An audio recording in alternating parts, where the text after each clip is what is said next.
Hello, today I'd like to look at the question of how we should fund higher education and the economics of paying for higher education through general taxation and the other way of making students pay. So, on an economics paper, you may get asked a question something like, should students pay to go to university, or should the government pay for it out of general taxation so it is free at the point of use?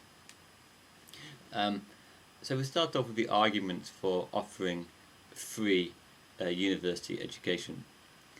Firstly, education is generally considered to be a merit good. A merit good has two characteristics. Firstly, there's the idea that people may underestimate the benefits of studying. In a free market, people may think to go out and get a job straight away rather than spend a couple of years increasing their labour productivity. So there's the idea here that people basically make a bad choice and that they have to pay for education, and many people wouldn't do it. The second argument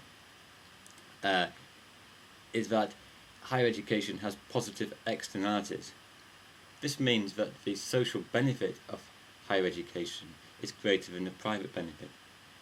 So if you go to university, then there's obviously a private benefit to yourself, because with greater skills you're more likely to get a higher paid job. But also, if you train as get a degree in medicine or economics or history or whatever, then you're also in a position to offer benefits to the rest of society. For example, you could become a doctor and treat people. With your degree, you could become a teacher and impart knowledge to others. So the argument there is that there is the benefits to society is bigger than the benefits to the individual, and this is why the government should, at the very least, subsidise higher education.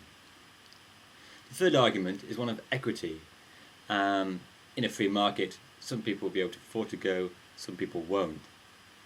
So by providing education free at the point of use, it ensures that everybody has equal access. However, the argument for providing free higher education is not complete. First of all, we could say that perhaps the positive externalities of higher education are not very significant, because a degree in history may not actually help increase labour productivity and economic growth in society as much as perhaps people believe. Also, there's an argument of opportunity cost.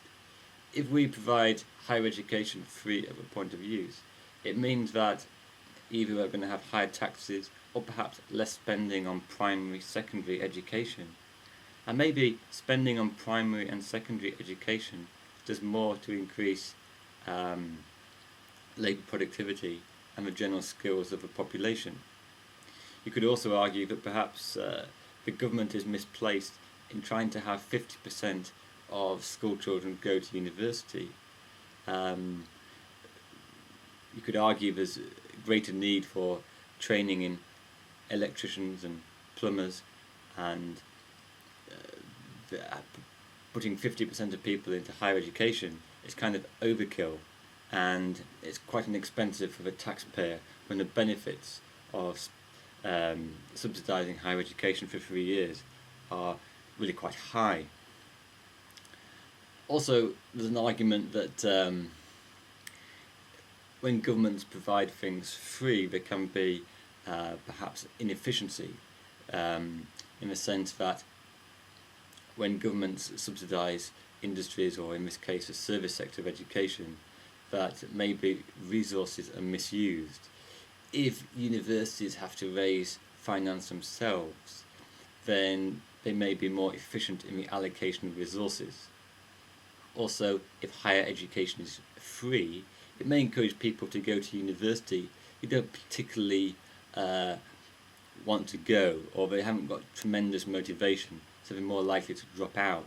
If students have to pay, then it will reduce the dropout ratio. Now, all I've done there is outline some arguments for and against, and you can decide which arguments are the most powerful. I think that